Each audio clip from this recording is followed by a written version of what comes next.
One of the great benefits of SteelX is that it's very easy to pump. So on this site where you've got a lot of strip footings to be placed, being able to select a product that is easily pumped is very critical in the implementation of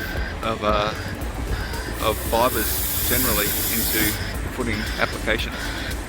So SteelX is only 25 millimeters long, it's only 0.5 of a millimeter in diameter, and so even very high dosages of SteelX are typically fairly effortless to pump, and as is the case on this job.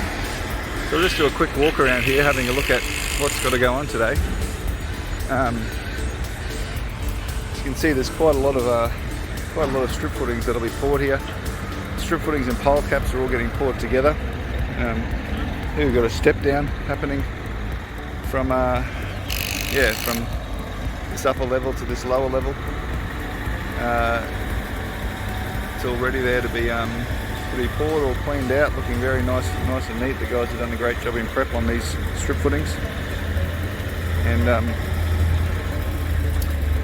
it makes it very, very efficient on the site, as opposed to getting in all these cages, building them, lifting them down, the equipment needed to put these long cages in place.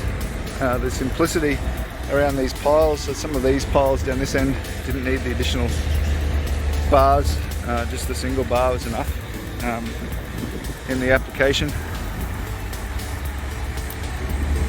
But yes, a lot of time saved on the application on this project, and that's the beauty of SteelX.